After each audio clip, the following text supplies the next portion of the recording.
The weather forecast with MTN. Good day, ladies and gentlemen, and happy you are able to part of the weather forecast once again. I hope you are having an excellent day. We look forward to a really bright weather characterized by sunshine, although with light showers expected in parts of the center region. Temperatures would get as high as 36 to 37 degrees in the north and far north regions. The Adamawa center, east littoral, and the southwest regions getting as high as 30 to 33 degrees. The northwest, west, and south regions would have temperatures as high as 28 to 29 degrees. And in detail, we take you over to the center region where light showers are expected this afternoon in towns like Ezeka, Yaoundé, and Gumu, and by evening, no precipitation is expected in any of the towns of the center. Next, we go over to the far north region where we expect a bright weather characterized by exclusively sunshine, and by evening, there is no possibility of precipitation in the far north region. And we end with the west region where we expect sunshine associated with a fully clouded sky this afternoon, and by evening, no precipitation is expected in the west region. So I advise that you make time and visit the Penning Lake and see what it looks like. Thank you for watching and have a good day.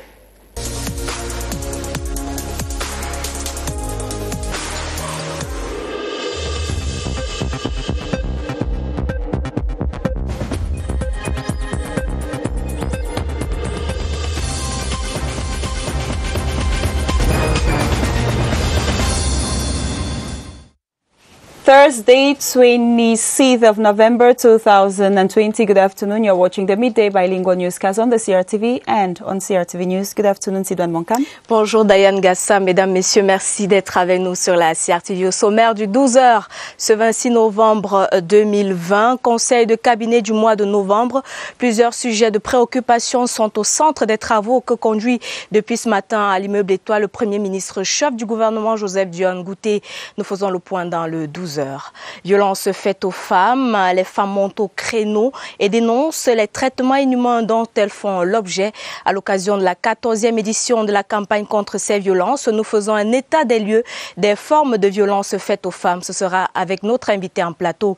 Également dans le 12h, nous découvrons les berges de la Benoué dans la ville de Garoua, chef-lieu de la région du Nord, un lieu de détente bien aménagé, désormais très sollicité pour des balades et des moments de détente. Destination à découvrir dans le 12h. Et puis en sport, Diego Maradona Forever, la légende du football mondial décédé hier émeut la planète. Au Cameroun, des milliers de fans se souviennent de la légende.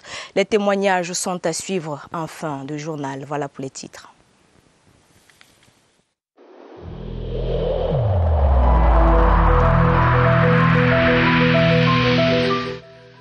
Le port du masque dans l'espace public restera obligatoire jusqu'à nouvel ordre.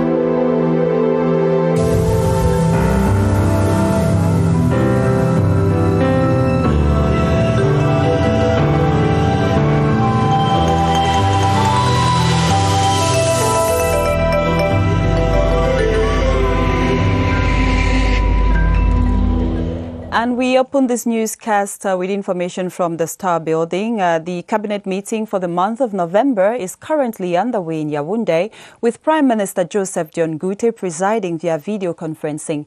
The session is dedicated to the evaluation of directives given by the Prime Minister to members of government during previous editions of the meeting.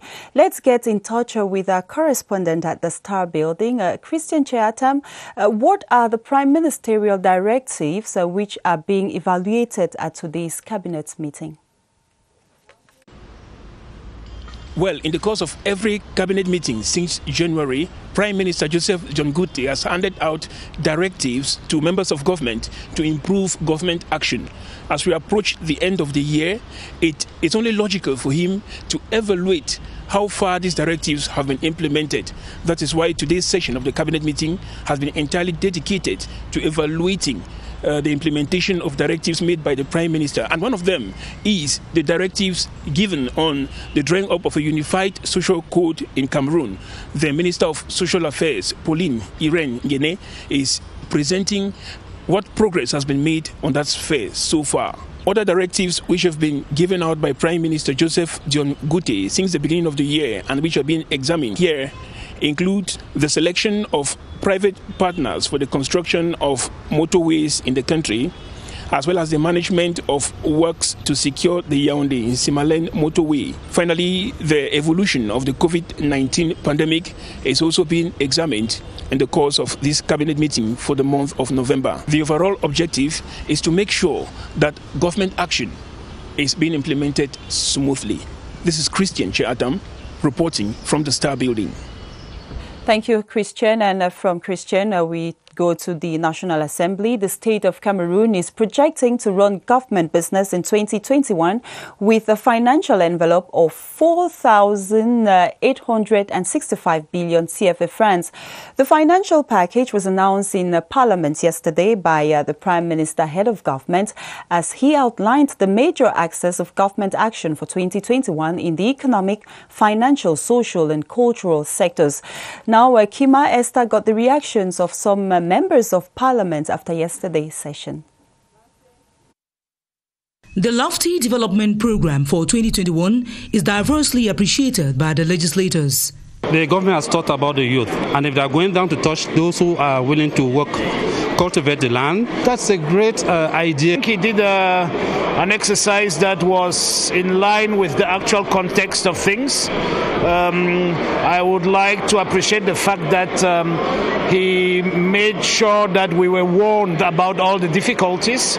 We need to hear is something that people need wait for the government, but today we don't have impression that this preoccupation take a best place for our government. The tarring and rehabilitation of roads as well as water and energy offers are considered worthwhile. We have acute shortage of water, we have acute shortage of electricity. I feel very satisfied that the Prime Minister has touched on this. I was impressed to hear that many roads will be rehabilitated and some will be tarred.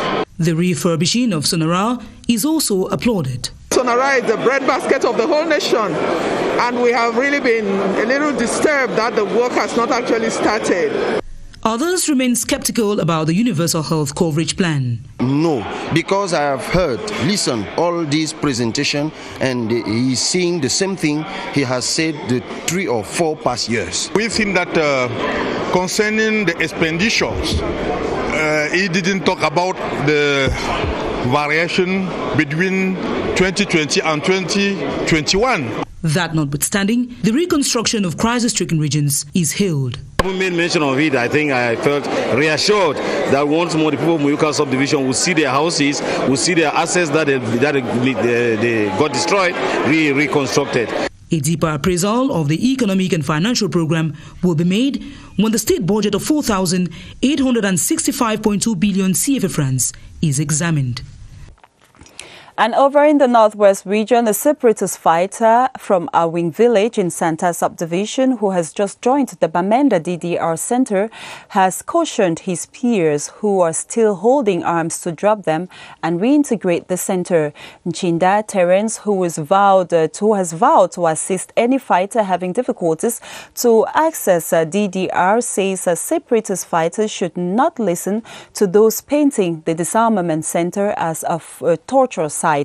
Insisting there is hope at the DDR, he was speaking during the visit of the National Coordinator of the Disarmament, Demobilization and Reintegration Commission, Fai Yengo Francis. Eric Langmia Wufo reports from Bamenda. They are the most recent ex-combatants to join the Bamenda DDR Center. They are from Santa in Nizam Division and Donga Mountain Division. They want to help some of their peers to drop their weapons. If you think you want to drop, don't tell your closest neighbor because you don't know what he's capable of. He will only sell you out.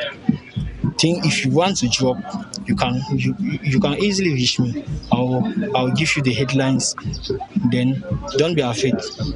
You come to DDR, when you reach DDR, you are free. Many are excited to join the DDR Center in Bamenda, and officials of the Disarmament Committee have been advising them that the DDR will help reshape their future. They just announced to us that 6 are on the road. We received 23. We have almost 200 here. I think that is like good music. DDR is serious. They should come out. The National Coordinator of the Disarmament, Demobilization Coordination and Reintegration Committee, Fai Yengo Francis and his deputy, Lieutenant Colonel Koso Francis, have inspected a poultry farm, a piggery, tailoring workshop, and many other trades the ex-combatants are involved in Bamenda. Vous faites bien de choisir la CRTV pour vous informer, mesdames, messieurs. Conseil de cabinet du mois de novembre. Divers sujets de préoccupation nationale sont inscrits à l'ordre du jour. Le Premier ministre chef du gouvernement, Joseph Dion Ngouté, préside les travaux par visioconférence depuis ce matin. Pour plus de détails, retrouvons à l'immeuble Étoile notre reporter Laurentine Bekono. Laurentine, vous nous écoutez, vous avez l'antenne. Rien n'a échappé à la trappe du conseil de cabinet de ce dernier jeudi du mois de novembre. Première prise de parole au ministre des Affaires sociales, Pauline Irène Guéné, sur la mise en place d'un registre social unifié. Le ministre des Mines, de l'Industrie et du Développement technologique, Gabriel Dodondoké, sur l'état d'avancement du processus de structuration des filières dans le secteur de l'industrie pharmaceutique en vue de la mise en place d'une interprofession. Le ministre des Travaux publics, Emmanuel Nganou Messi, sur la procédure de sélection des partenaires privés chargés de la construction des autoroutes Yaoundé-Douala et Edeyakribi et l'état d'avancement du processus de libération des emprises foncières sur le tracé retenu pour la construction des dites autoroutes. Le compte rendu du ministre de l'économie, de la planification et de l'aménagement du territoire, Alamine Ousmane Mé, sur la prise en charge des travaux de sécurisation et d'aménagement des abords urbanisables de l'autoroute Yaoundé Simalé. Et enfin, le secrétaire d'État à la santé, Alim Ayatou, qui fera le point actualisé de la pandémie du Covid-19 dans notre pays. Lors de la dernière évaluation, le Premier ministre chef du gouvernement, Joseph Dion Ngouté, avait prescrit vigilance, responsabilité et respect des mesures barrières.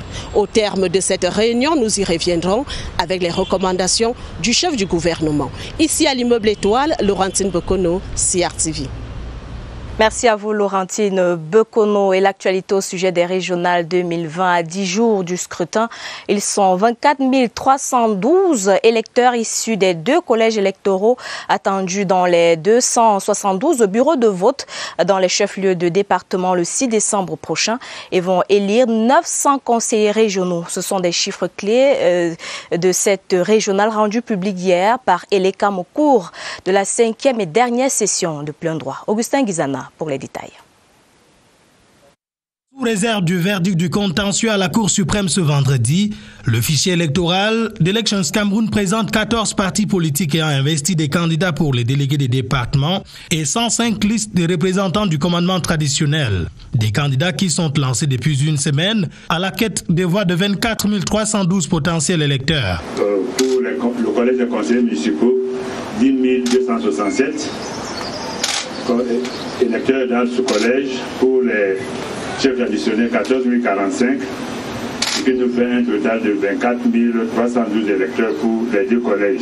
Candidats, conseillers municipaux, chefs traditionnels de premier, deuxième, troisième degré sont attendus le 6 décembre 2020, chacun en fonction de sa catégorie de collège électoral, dans 272 bureaux de vote logés dans les chefs-lieux des départements. Pour le collège des conseillers municipaux, et pour le collège des chefs traditionnels 155, ce qui fait 272 bureaux de vote.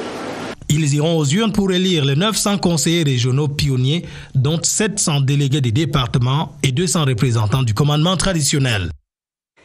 And still in politics, we continue talking about the upcoming regional council elections of December 6, 2020.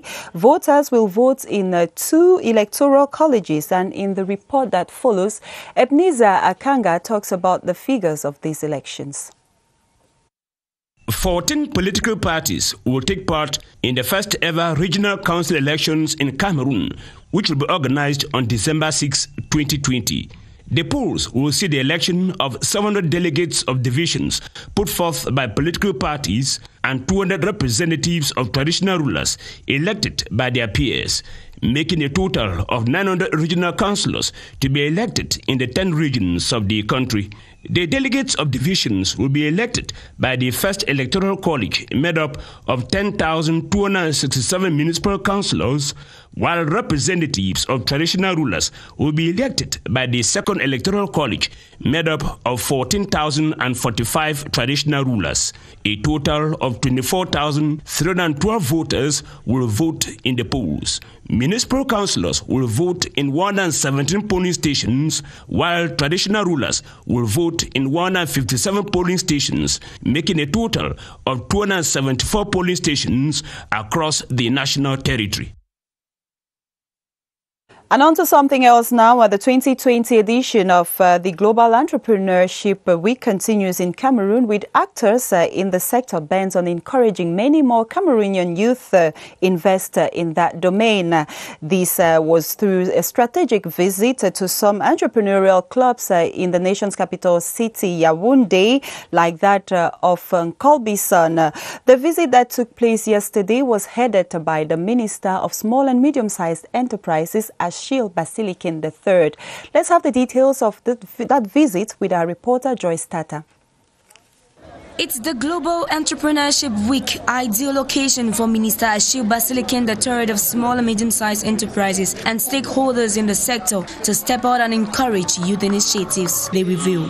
The Entrepreneurial Club at Government Bolingo Technical High School, Colbison, was the delegation's first stop, creating an opportunity for youth like the young Frank Olivier Nkene to present their projects, like inventing solid and new cars which can adapt to our roads while protecting the environment. The minister applauded such initiatives while encouraging the youth to keep up the hard work, especially those which solve current societal problems, which in the years to come would fetch them a great future. The online kiosk office, Kiama, still in the nation's capital, was second on the agenda. The Secretary General at the Ministry of Small and Medium-Sized Enterprises revealed government's support of the sum of 4 million CFA francs to the enterprise for more expansion, a move to encourage innovation, render enterprises more flexible to fight unemployment in Cameroon. And we now talk about the fight against gender-based violence. Violence against women manifests itself in different forms as physical, sexual and economic. The most universally common forms include domestic and intimate partner violence. As the world yesterday commemorated the International Day for the Elimination of Violence Against Women, the 16 days activism against gender-based violence was launched in Yaoundé with a call for a global mobilization to mitigate the socio-economic consequences of COVID-19 on women and girls. Alice Mbey, the report that follows, talks about some forms of violence against women and girls. Researchers explain that 1 in 3 women worldwide has experienced violence, mostly from an intimate partner.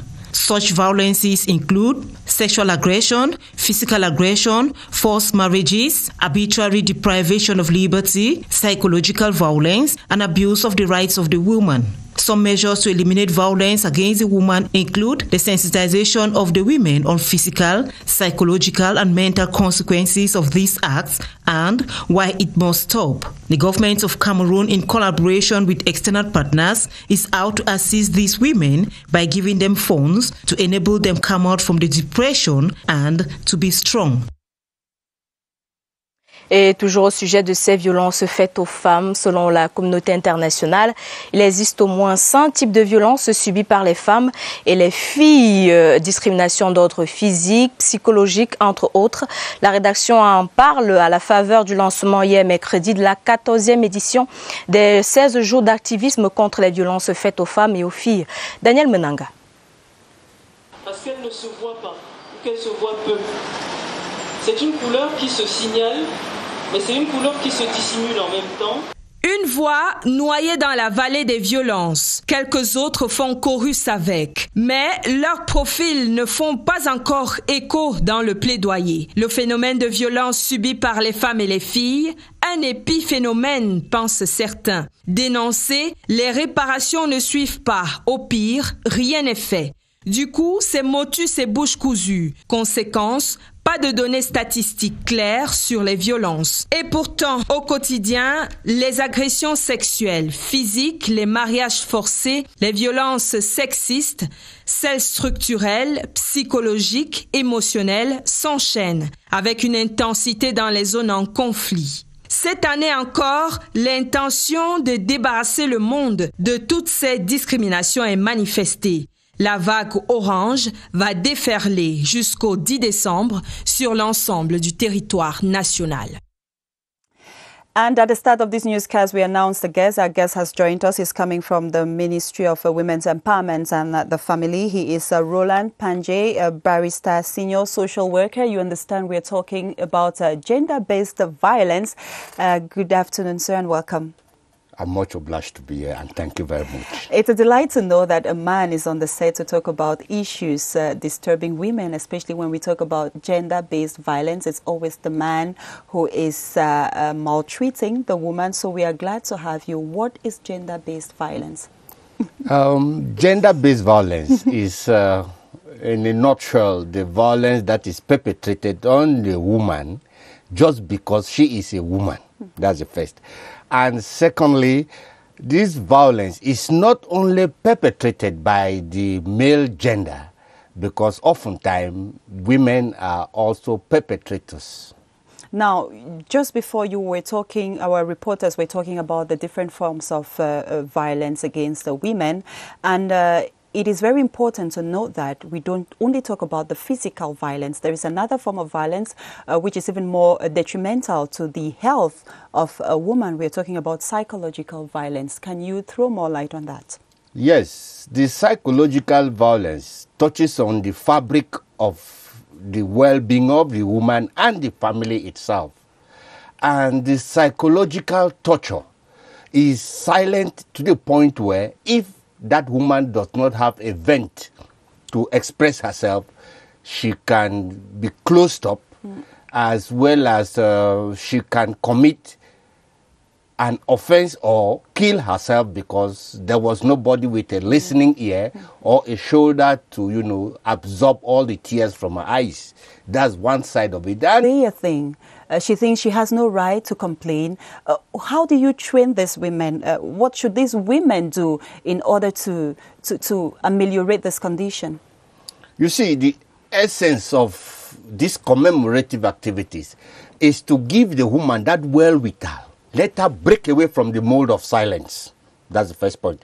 And then the second, let her talk and talk and talk what she's passing through, so that it's from the talking that we will know that she has a problem, and this is how we can solve the problem. Alors, Monsieur Panjay, on sait que le véritable problème jusqu'ici au sujet des violences faites aux femmes reste la peur.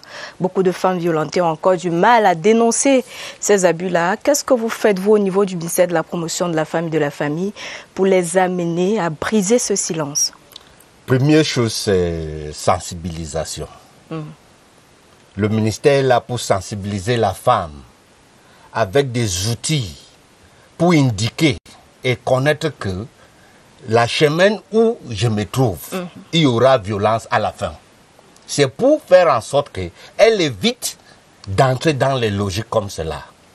Deuxième chose, c'est que le ministère est là pour faire en sorte que la femme est au courant de tous les droits qui te protègent. En dehors des droits qui te protègent la femme, le ministère aussi donne des capacités en renforçant la capacité de la femme pour engager des activités génératrices de l'économie, parce que lui qui n'a pas l'argent est susceptible de toutes sortes de violences. Parce que avec l'argent dans la poche de la femme, elle évite beaucoup de tracasseries. Donc elles doivent être indépendantes. Normalement.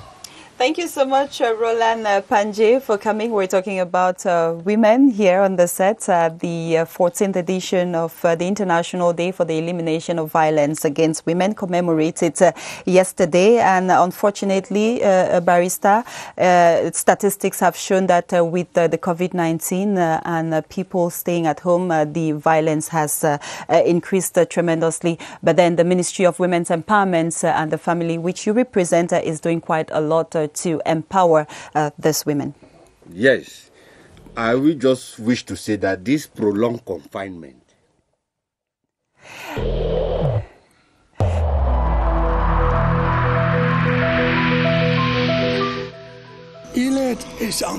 each of us must comply with the measures that have been taken.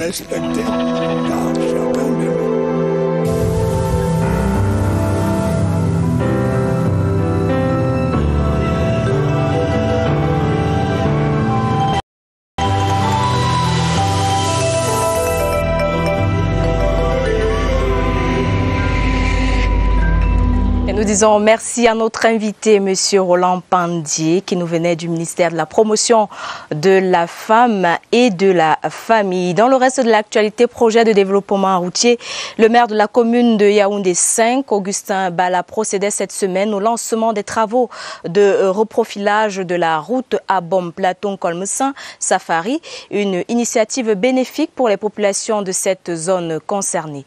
Les détails avec Salomé Ntiama Ouna. Poussière par-ci, nid de poule par-là, une situation difficile à vivre pour les populations du quartier à Bom-Platon-Kolmesin-Safari. D'où la relance des travaux de reprofilage de ce tronçon d'environ 6 km. Le maire Augustin Bala est venu rassurer ces populations de l'amélioration de ces voies d'accès. Kolmesin est le chef-lieu de Yaoundé 5 et nous pensons que Kolmesin mérite des routes dignes pour aider aussi les populations qui souffrent des accidents de circulation. C'est également le quartier le plus peuplé de ce secteur et l'élu du peuple est conscient des attentes des habitants.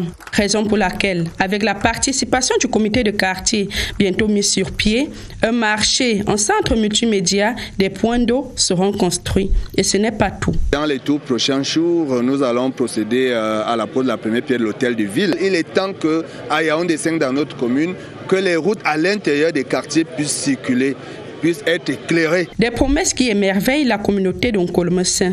Monsieur le maire a fait en sorte qu'il nous met un peu une joie dans le cœur. On a pensé que Onkolmesin était un village. Le reprofilage de cette route va accroître l'état de cette circonscription d'arrondissement de Yaoundé 5, désignée par ailleurs en 2020, troisième commune la plus propre du Cameroun et première à Yaoundé. La page magazine du 12h, comme annoncé, nous conduit sur les berges de la Benoué, dans la région du Nord, un lieu devenu depuis quelque temps maintenant une destination très sollicitée par les populations de la région pour leur moment de détente.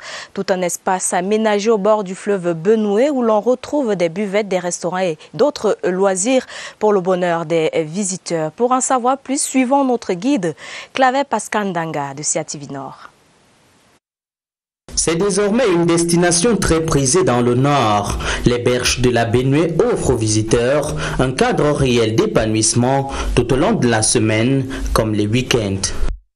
Le cadre convivial, il y a du bon vent. Et nous avons pris quelques photos. On a vraiment trouvé le cadre qui est beau, convivial.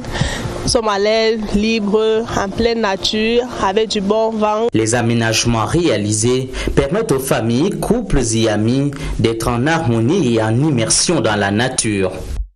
On a un pont sur l'eau qui permet à ceux qui ont peur de s'approcher de l'eau d'être en contact avec l'eau.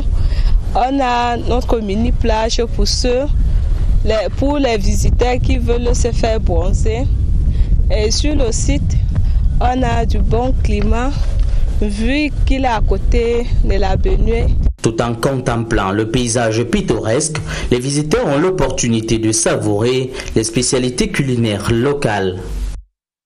Du poulet au And we now talk sports with the sad news coming from Argentina. Argentine professional football player and manager Diego Armando Maradona has died at the age of 60. The 50 World Cup Golden Ball thrilled and marveled fans with his spectacular dribbles and mastery of the game. Generally regarded as one of the greatest players of all time, Diego Maradona starred on the Argentine national team that won the 1986 World Cup.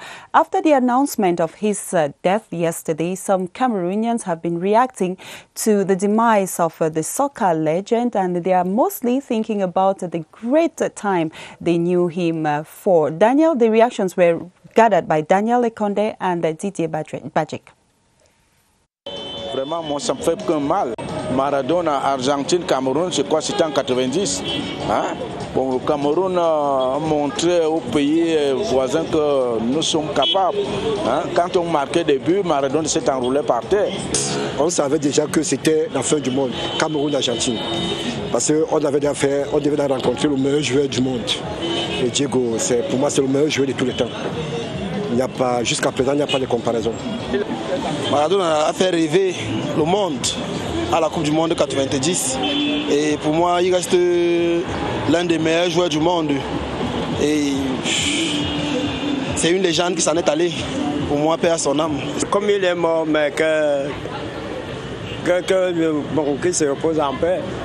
Bon, de tout ce qu'il a fait, et je crois que tout le monde, nous, on est en deuil. C'est rien que ça que je peux dire. Ça me fait mal, ça me fait mal au cœur, vraiment. Mais comme il est mort, c'est la mort est faite pour tout le monde. Il n'a qu'à aller en paix. And of course, those reactions were gathered by Robert Bajek and Daniel Ekonde. And it's with that we call it quit on this edition of the Midday Bilingual Newscast. Thanks so much for your kind attention. Sidwan Monkam and myself will be back tomorrow for another edition of the Midday Bilingual Newscast. In the meantime, we encourage you to continue watching programs on CRTV and CRTV News. Have a beautiful day ahead. À demain, Diane Gassa. Mesdames, Messieurs, merci de choisir la CRTV.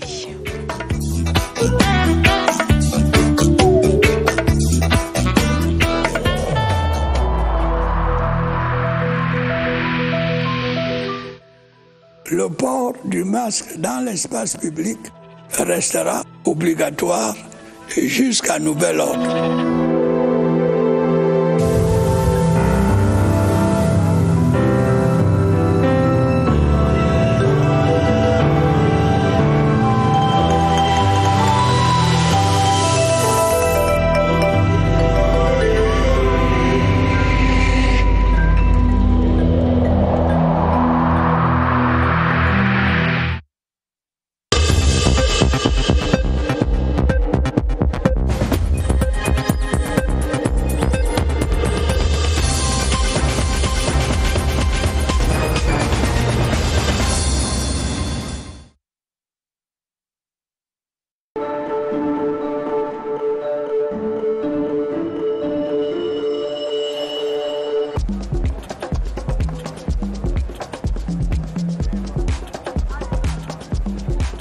Avec un Isbet.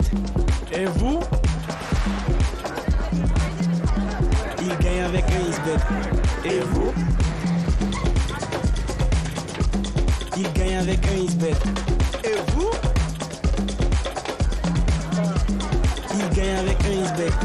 Et vous? Un Isbet. Bookmaker Company.